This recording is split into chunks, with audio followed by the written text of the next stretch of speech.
Hey, hey, it's Mother's Day weekend and we got two stars at the box office, Gabrielle Union and Melissa McCarthy. Which one makes the grade? Stay tuned.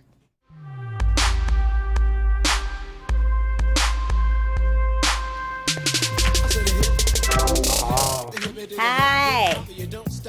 This is Bang Bang Boogity. The boogity beat. Hey, hey, hey. It's Carla Renata back with another episode of Black Tomatoes with Scott Menzel. We started out with Rapper's Delight because they did a little 80s mix action in Life of the Party. So, that was my tribute to to the soundtrack of Life of the Party. But anyway, we're black. I mean, I'm black. But anyway. And who you at? Who am I at? Who you at? I'm Scott Menzel from WeLiveEntertainment. Yep. And I'm not black, unfortunately. As we have established many times before. So this is the thing. I absolutely love Melissa McCarthy. I think I've said it here 1 zillion billion times. I love her, love her, love her, love her. I love the fact that she takes her initiative as a woman in Hollywood and creates her own vehicles, and she doesn't wait for someone else to cast her or to produce a film for her or direct it. Her and her husband make a great team. They direct their stuff together, and this one was no different. Ben Falcone, her hubby, and her produced another film for Mother's Day weekend called Life of the Party. And when I tell you, I had the best time ever.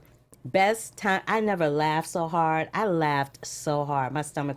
The theater I was in, everybody was cracking up. So I was a little disappointed that the numbers at the box office didn't reflect the enthusiasm that I saw in the theaters. The film. I was more confused by the reviews. Because I felt like it's interesting. You and I both saw this movie at different times. Mm-hmm. And when I saw it, my theater was had the same reaction. Everyone was like into it. They were loving it. Everyone was laughing. And then when the Rotten Tomatoes kind of opening weekend came out, Floodgates came out. I was watching. It was like at one point it was like at 21%. And I couldn't believe it. See, and no shade toward Rotten Tomatoes, but dang. Yeah. I mean, I was very disappointed, very, very disappointed with the box office outcome for that film, because it's funny. Yeah. And I feel like they always do that with her, and they always do it with Amy Schumer. I'm feeling like there's some hateration going on with women in Hollywood at the box office. Funny women at the box office. I'm like, what the hell is that? I don't understand that. I don't like it. And I think it's uncalled for. I think it's not. They don't do that with the men. And there are a zillion really funny men that make movies, Will Ferrell, that drop and flop all the time. And you don't hear them rake them over the coals the same way that they do, the women. So I'm really interested to see what's going to happen when Tiffany Haddish's film Night School comes out with Kevin Hart, because I'm interested to see if they're gonna rake her over the coals. They're not. I mean, they're not. They would not want to, because really, I can't. No, Tiffany Haddish right now is like the hottest thing going. She's like gold, but there's that. So let's take a little look-see at part of the trailer to see why we laugh so hard. Older, I'm wiser. This, essentially a Google. Ask me anything. Turn off your Vagoogle. You're scaring me. I think my Vagoogle scared Jack last night. Oh my God. But in a good way. Like when you intentionally go through a haunted house. See, I'm just saying. Yeah. I picked just a little snippet of the trailer, because there are people listening as well as watching, and I just wanted them to hear, that was a joke. I'm pretty sure Melissa McCarthy didn't write that. I'm pretty sure they were just walking, and that was something that she improv, but that's freaking funny. It was. No, it really was. I'm just, and so for those who haven't seen it or who are going to see it, Life of the Party is about this mom who's like in her 40s, and her husband divorce, and she's feeling a little down in the dumps. And so she decides that she's going to go back to school, because she dropped going to school to raise her daughter and be with her husband, because he felt like it wasn't important for her to have an education, which I was a little annoyed at that. Yes. I was a little annoyed at that. I'm like, what kind of husband is he that he's not supporting his wife in that way? But I really like the fact that when she went back to college, she went back full throttle. She was in the sorority. She went to the parties. They had the whole 80s garb going on. She had the cougar thing happening with Jack. That was pure comedy. Her talking about Oh my God, yes, that it was. scene where Yes, it she's was. telling Maya Rudolph, her best friend, about making out in the stacks with Jack. I hollered. And then she's trying to like fill her husband in on it. And her husband's like, what? Yeah. It was pure comedy. I love this movie so much. I just loved it. I thought this movie was terrific too. I mean, it does have, this one downfall is that it's cliched. I mean, you know where it's going to go. That's a downfall. I also will say that the first 10 to 15 minutes of the movie, it's a little bit of a slow burn in the beginning. But like once she gets into the college setting, that is just pure comedy. And what really works about this movie is the chemistry between all of the actresses. Absolutely. These Absolutely. actresses are fantastic together. Absolutely. Gillian Jacobs from Community is Yep. in this. Heidi Gardner from Saturday Night Live is in this. Oh, she's just great. She plays Lenore. She plays her roommate. Oh She my plays God, her yeah. Satan-esque roommate. Pure comedy. Oh my goodness. You're right.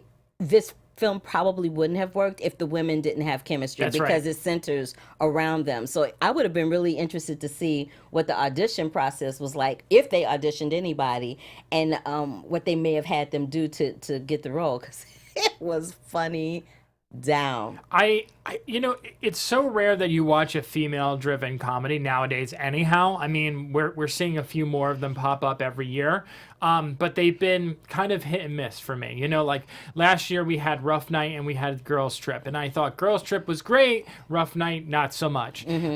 This year so far we had Blockers earlier in the year, which was not that crazy about. I already shared my feelings on that. Yes, you did. But Life of the Party is a really nice female empowerment movie too, where these women, like the men are in this movie. Don't get me wrong, there are men characters in here, but they're almost used as like the pushing off point to kind of further their lives and better themselves, and that's really empowering. And I think that showing Melissa McCarthy in this role and having her play, like, she does her antics where she falls down and she jokes and all that stuff, but there's a lot of great things to her about this performance, is that she shows us what a loving mother would do for her family. And I think that's something that we often forget, how much our own mothers probably gave up for us and our families. Absolutely, which brings me to this point. So the reason I love this movie so, and it resonated with me on a personal level, is that I watched my mother graduate from college. Oh, okay. There's a picture of me in my house right now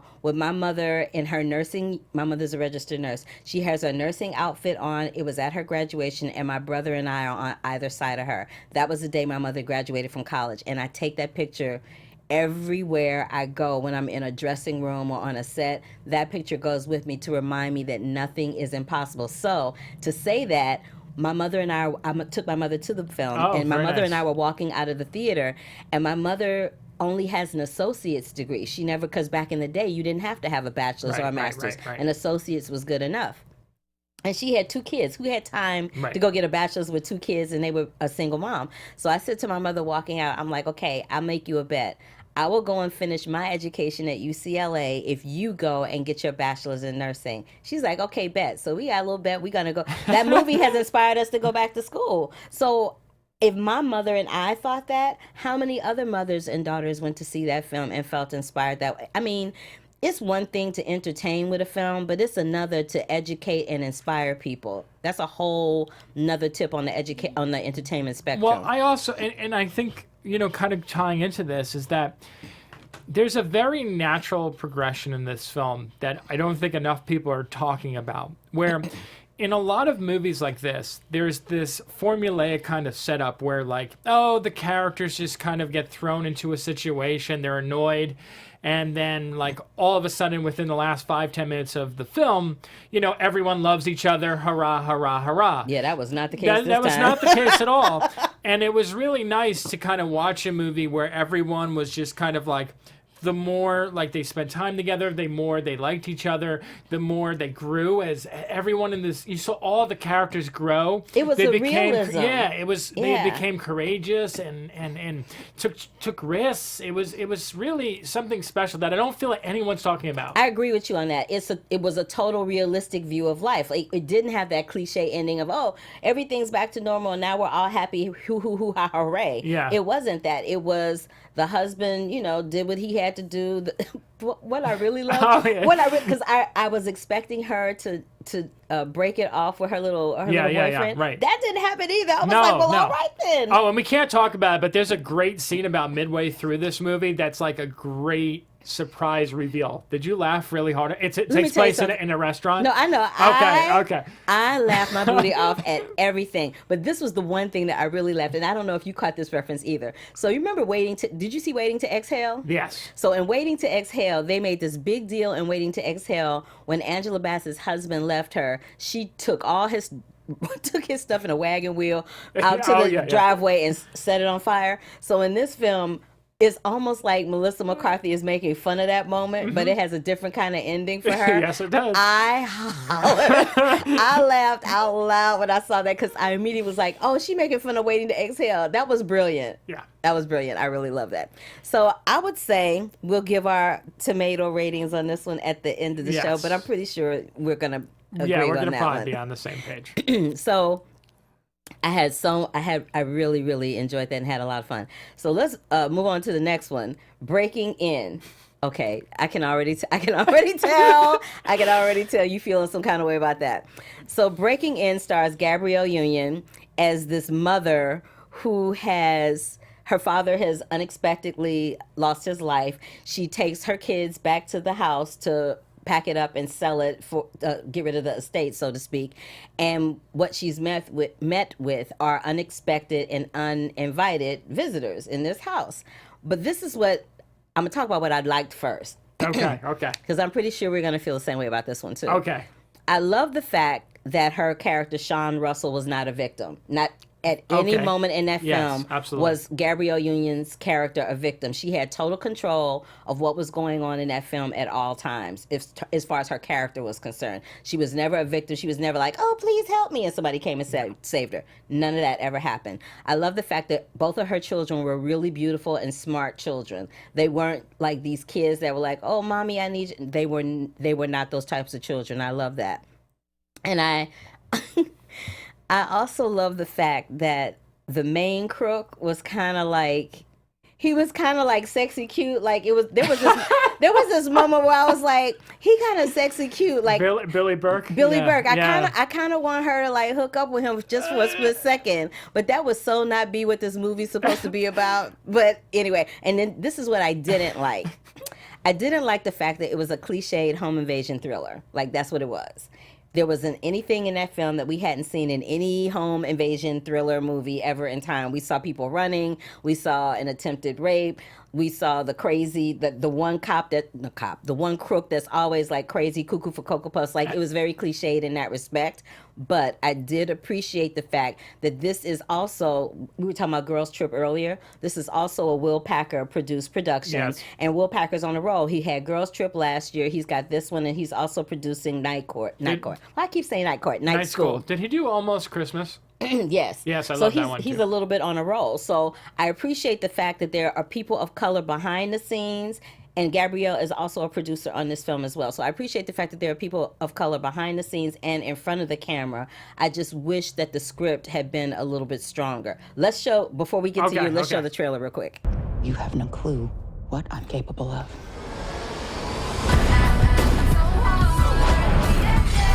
She's in the house. This isn't gonna work. You're done.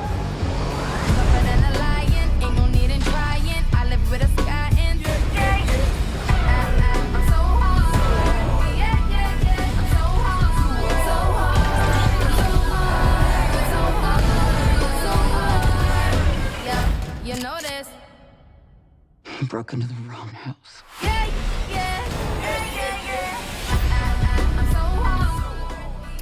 Yes. Yep. So what do you have to say? That's breaking in right there.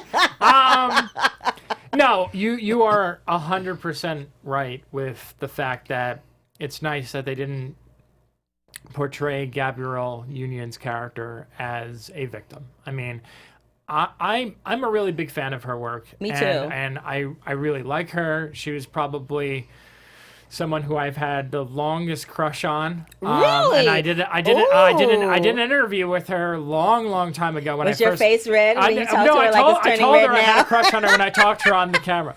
I mean, I really do admire her, and I love that she's been in this game so long. I mean, she really has, and it's nice to see her front and center.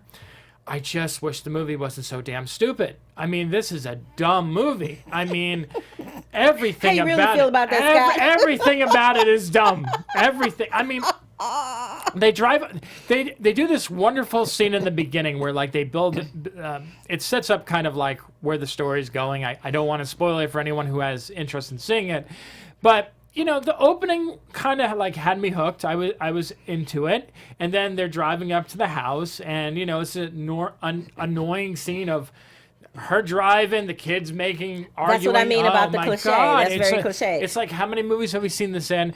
And then they get to the house, and it's just like one thing after another, and just nothing makes sense. Like, and these are the dumbest criminals I have ever seen in my life. I mean, you have that one white guy who looks like a surfer who was like completely like Cliche. oh, such a cliche, but he was just like so brain dead. He would just keep walking outdoors and not closing them behind him. And I think that's the one that had a conscience, right? Yeah. He was always like, oh, why are we doing this, man? We're going to get in trouble. And then there was that one outside, which like went down so quickly, which was ridiculous. And it's like... That was in the woods. Like God.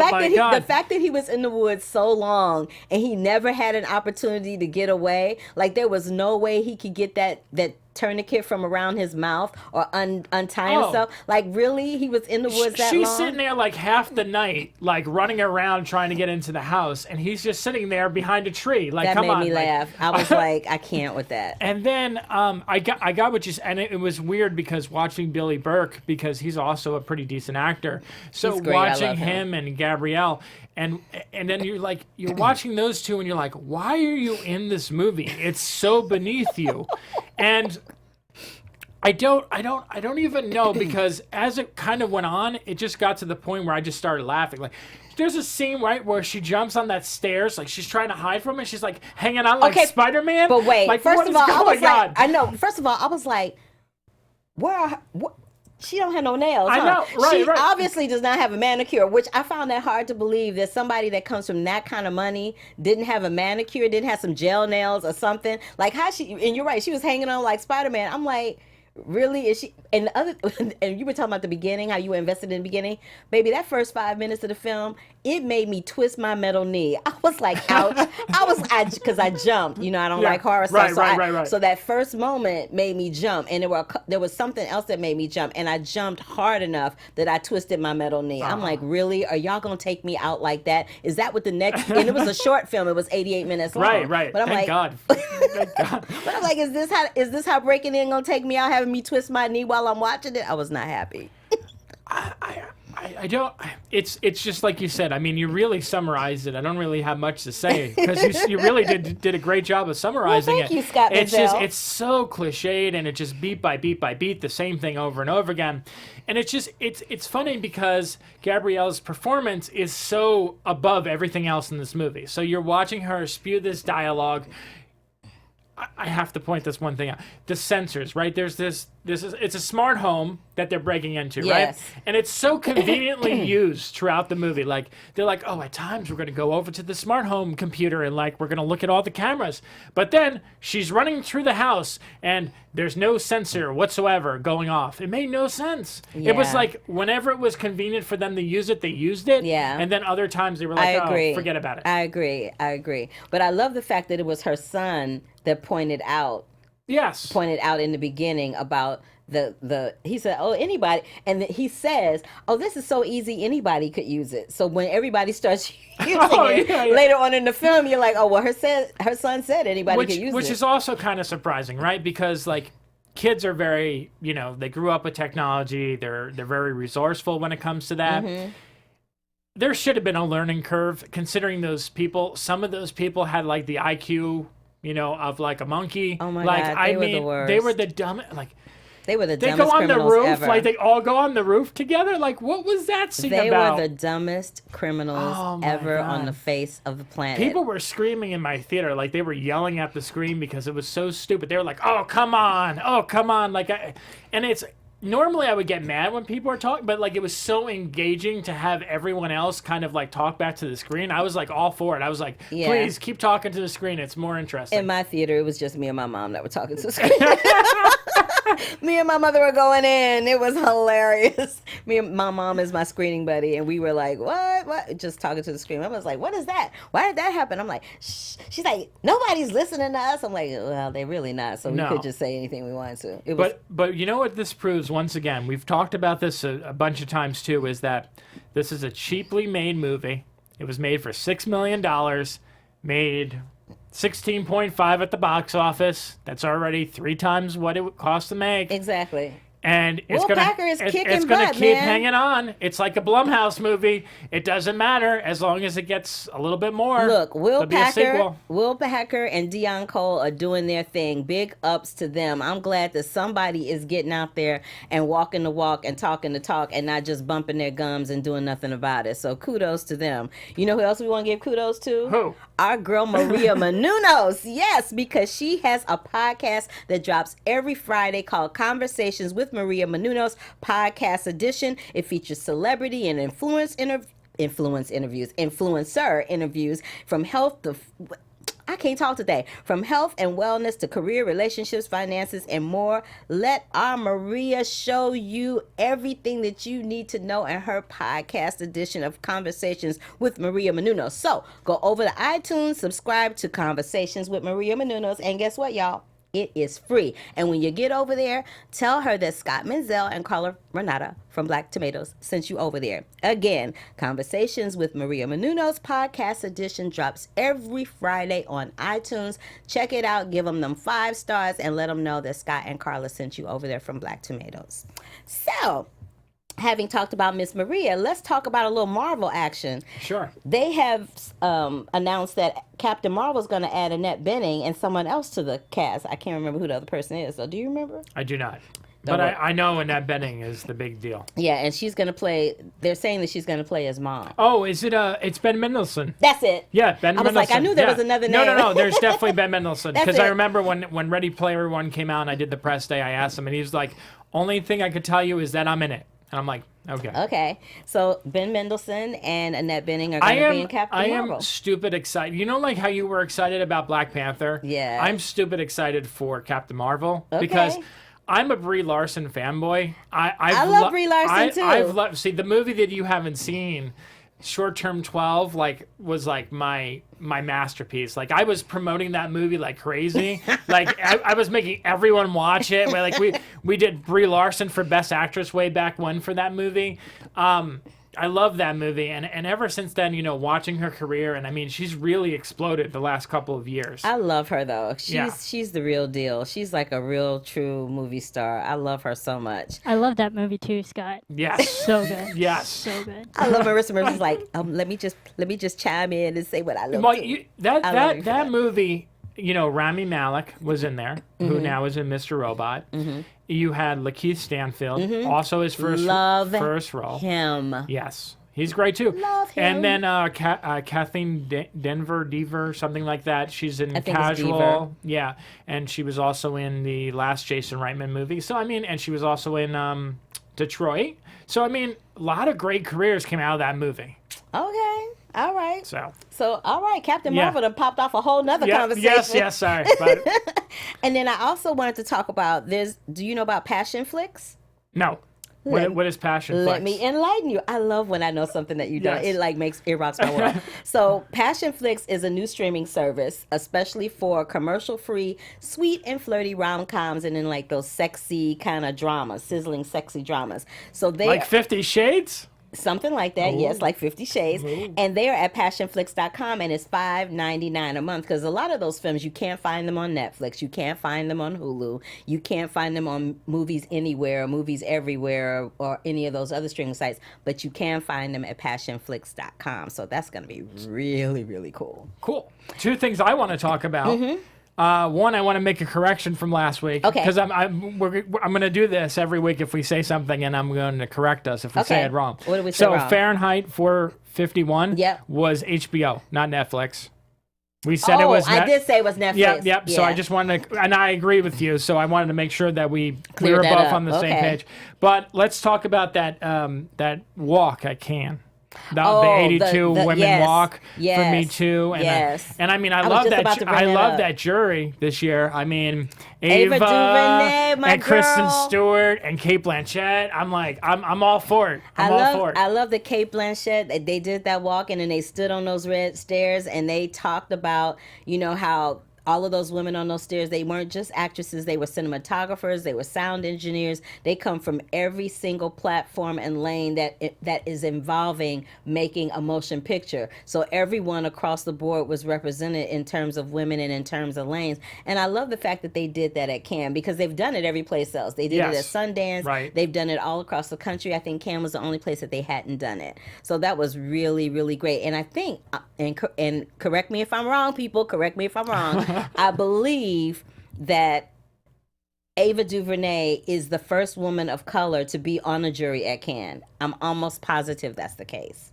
You might be right. I think I saw her tweet something about that. And if I'm wrong, I'm sure the people in the chat room will let me know. 'Cause y'all are hardcore. You had no problem letting me know anything. I appreciate you for it. They will call me out. They'll be like, she don't know nothing. I know a lot about a lot of things, but I don't know everything. So there's that. But yeah, I mean, it's fascinating watching that. I saw it on the news the other day, and I mean, there's something really empowering to watch something like this unfold at a very prestigious film festival. I mean, there is a difference between watching something like this at the Cannes Film Festival versus Sundance or TIFF, because it's overseas. It's international. It's international, but it's also like ritzy and hoity-toity.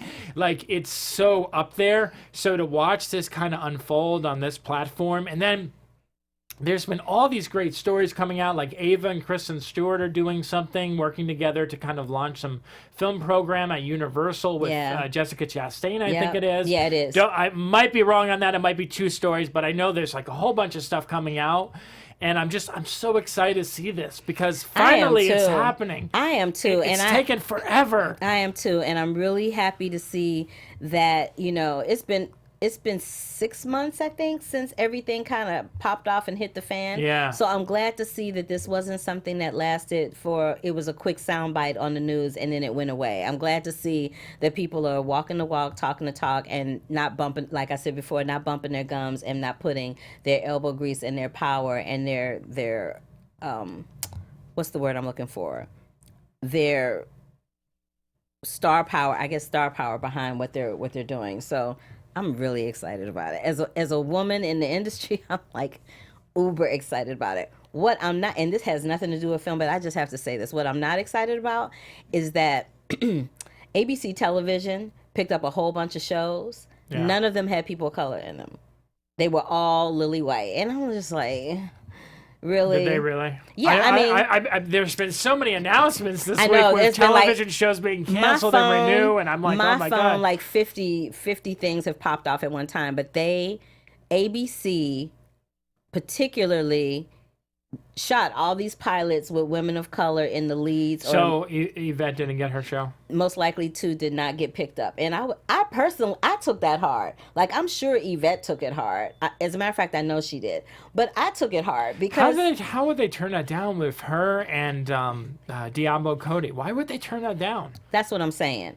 They turned that down, but then they put in a show on ABC with Brad Garrett about a blended family. That guy doesn't even sell. No one watches him. No. Look, no shade to Brad Garrett. I think Brad Garrett is hella funny, and I like him, but can we just see something other than the norm on television? It's getting on my nerves. He's had so many shows, and they haven't done that well either.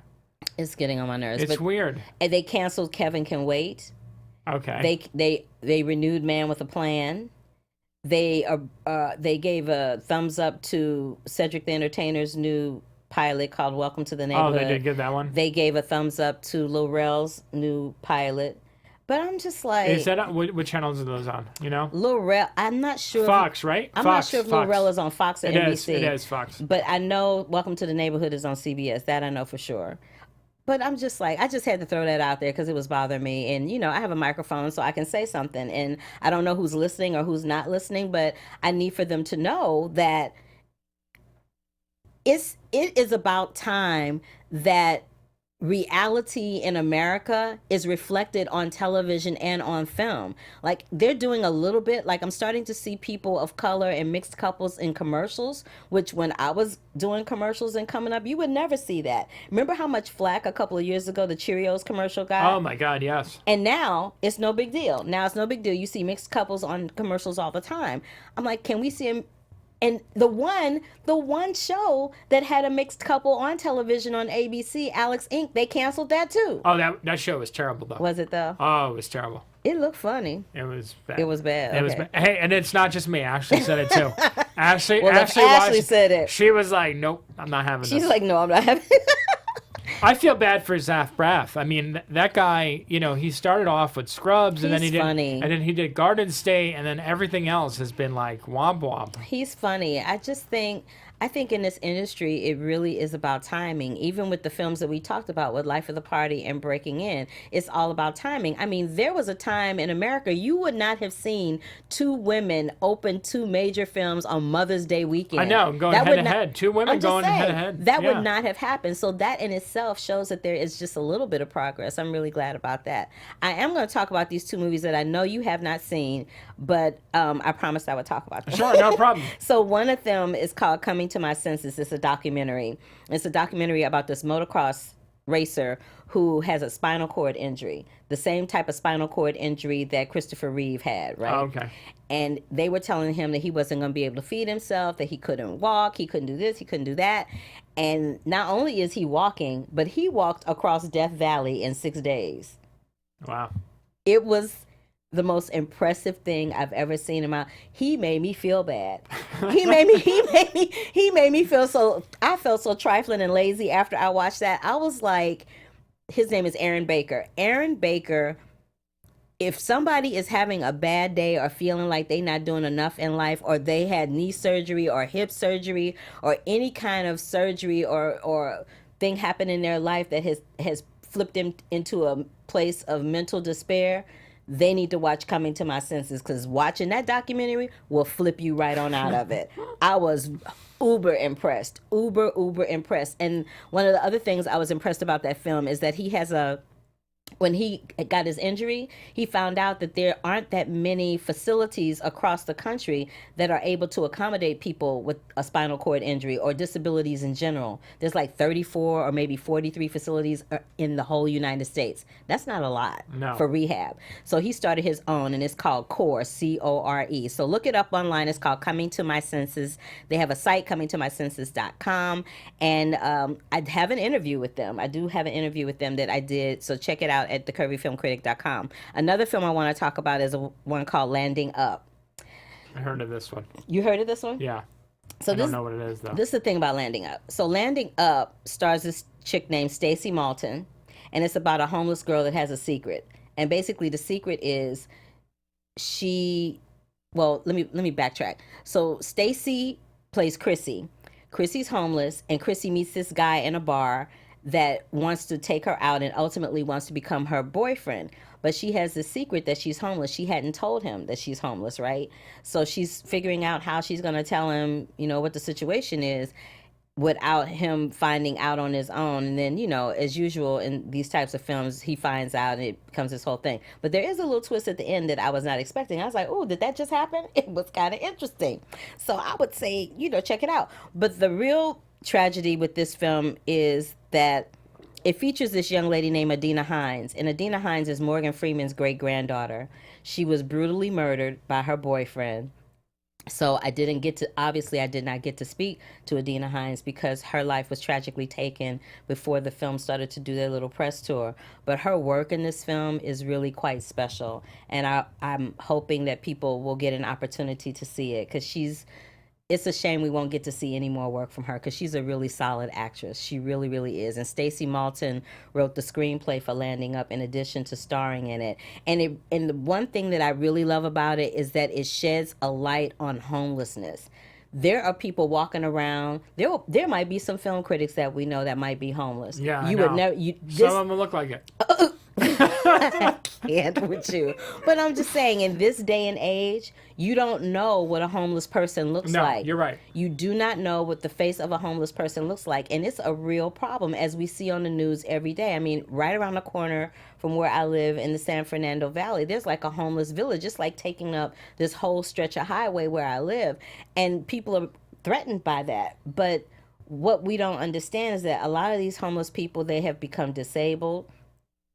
In Chrissy's case in the film, she had an apartment where she lost her job and then just couldn't afford to pay rent. Because think about it, this film takes place in New York City. In order to get an apartment in New York City or any place for that matter, you got to have 3 months rent and first and last month. Like 3 months security deposit and first and last month's rent to rent an apartment. Especially if you don't have credit. I mean, exactly. If you have really good credit, you might be able to get away with 1 month's rent. Exactly. And you have to show 3 years of tax returns to prove that you make 80%, that you can make 80% of what the yearly total of that rent is. I'm like, what? That's crazy. I mean, homelessness in general it's a really tough discussion, and I feel like it's the reason why no one talks about it, because how do you solve something right now, like in LA, where the housing market, where you and I both work, and at the end of the day, we're still like bare bones with our money. Yep. So, and we work hard, we have jobs, you know, we do this, we work regular jobs.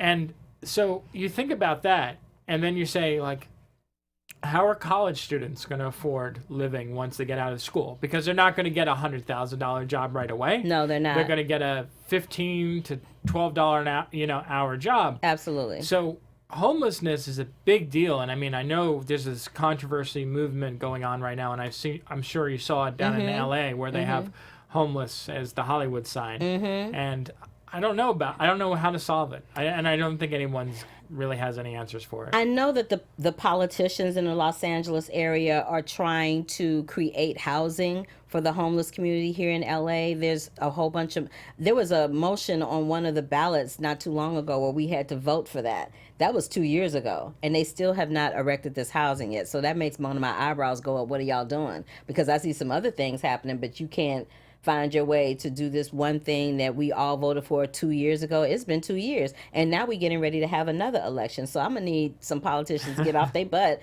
and do something. That's not hot.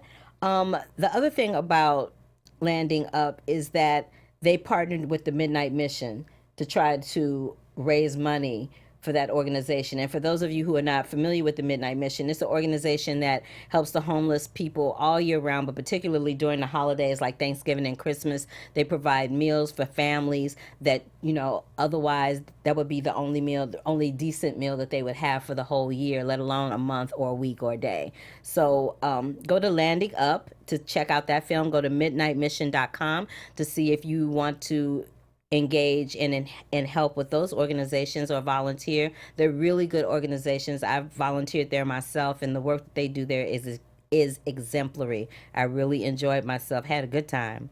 So what do you want to see next week? Deadpool, which I'm seeing tomorrow, and I'm very excited. I'm very excited about it. And is Solo coming out next week or week after? Solo next? is the week after. Okay, and we'll talk about that then too. Yes, we I will. saw that. I did want to say that I watched. Do you watch the Netflix series Dear White People? I do not. Okay, so I saw the film, though. I did not like the film, and I love that did movie. you? Interesting. I did not like the film very much because I felt like it was just like, like white people movie where like they try to be pretentious and like just about white people. I felt that was a black people movie where they're just being pretentious to talk about black people. But the show the show for me really won me over, and I was hooked on the first season. And it ends in a way where, with something that's always going on in the media, where one of the students is actually held at gunpoint, and he's not doing anything wrong. They just go to break up a party, and he's held at gunpoint. And in the second season, which I just finished watching today, the whole thing basically talks about how this this movement of Black Lives Matter, and how that stuck with this one character. So throughout this entire second season, he's having flashbacks. Every time he sees a white person, he's imagining someone pointing a gun. Oh no, at that's him. not hot. And there's this character, Samantha White, who also runs the Dear White People show on like the radio show. Right. And I remember her from the movie. yeah, so I think it's a different actress. Different actress, but I remember that premise from the movie. Wasn't it Tessa? It was Tessa Thompson in the movie. Who actually has a guest appearance in this one. Oh, that's cool. Yes, as a controversial figure who's a right-wing I love that. I love that they brought her she's in really there. great. But I just really enjoyed this show. And I want to say, I wanted to bring this up because unlike the movie where I felt like it was very much talking to a specific audience, this one's very nice because it has a lot of social commentary. It has a very big importance on the way that white people see black people and vice versa. But I love that some of the characters in this in the TV show are actually white, and that some of the black characters fall for white people. Well, it takes place in a college, right? Right. But the whole thing is someone burned down like the old hall in the first episode, and then the white people had to move in with the black people in this one. And so there's like, the black people feel a certain way about it. The white people's like, oh, this is just our territory. And turf war, you know what I mean? That's not so hot. I really, and then there's a lot this is a lot of show. I mean, there's a lot of show. Like, there's the Dear White People show, and then they do one called Dear Right People, which is the right wings butchering the black people for doing the show about the white people. I'm gonna have to check it out because you're excited about it, so I might have to check it out. It's I really good. love the movie. Well, what I loved about it, above all, is that this one really had, and this was in the movie too, where like the character was mixed race. The main character was mixed race, and the Samantha White in this show is mixed race as well. And she's just really, she's really well rounded and really well crafted. And this second season deals a lot with her not only embracing her black side but also her white side. Didn't the young lady who plays the lead in the TV series, didn't she have to turn down some major movie because they wouldn't let her out of Dear White People? I remember people talking about this. You might be right. But I don't remember what film it was. Oh, I wish I could remember that right now. You might be right. Do you remember that? I do, but I don't remember what movie it is. I'm gonna find out. But I just loved how this show kind of evolved so much that not only does it talk about important topics, but someone of a mixed race who, like, for the first half of the season, completely was just talking about black, black. And then because of this movement that's going on the campus where all these white supremacists are coming out and all these white hate groups, she has to look at her other side of who she is. And something happens in the second half of the season, and it really ultimately helps her out to kind of come full circle as a human being. Wow. And there's it's episode 8, where there's a great scene between her lover from the first season, who is a white guy. And the entire episode is just them going back and forth, having a conversation, yelling at one another. But the words coming out of both their mouths are so realistic and so heart-wrenching. It was a really emotional episode, and I loved it. I'm gonna have to check it out. I really recommend this show. I think it's a great show. All right. Okay, cool. So, what is going to be your rating for Life of the Party? How many tomatoes? We're doing 4 out of 5, right? 4 out of 5. Okay, 4 out of 5 for me. Okay. I'm giving Life of the Party 5 out of 5 because I love Melissa McCarthy. All right. And for Breaking In. You got to give it something. Come on. 1.5. Oh, really? Yeah, It wasn't that 1.5. bad. I'll give it 3.5. Oh, I give it 3.5. give it 3 at least. I'm gonna It's give like it. middle- I'm gonna give it 3.5. I'm gonna give it 3.5. So next week we're gonna. You saw on Chesael Beach, right? Yes. So next week, and you saw Show Dogs. Yes. Yes, I Did did. you? Are you gonna see Pope Francis the doc? No. Okay, I'll see that. Okay. So and you saw Book Club. Yep. Okay, so let's talk about. We definitely gonna talk about Deadpool 2. Yes.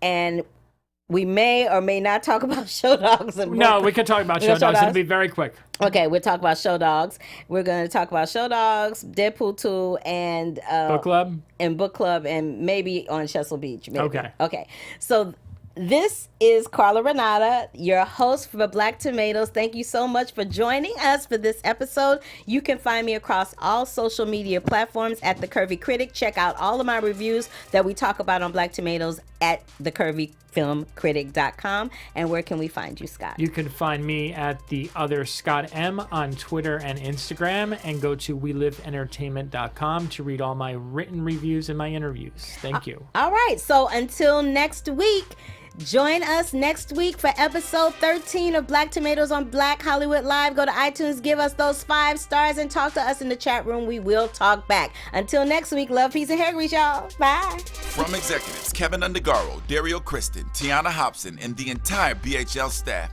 we would like to thank you for supporting Black Hollywood Live, the first online broadcast network dedicated to African American entertainment. For questions and comments, contact us. info@blackhollywoodlive.com. Like us on Facebook, tweet us, or Instagram us at BHL Online. And I am the official voice of Black Hollywood Live, Scipio. Instagram me at KingXOBay. Thanks for tuning in. Hollywood redefined. The views expressed here are those of the host only and do not necessarily reflect the views of BHL or its owners or principals.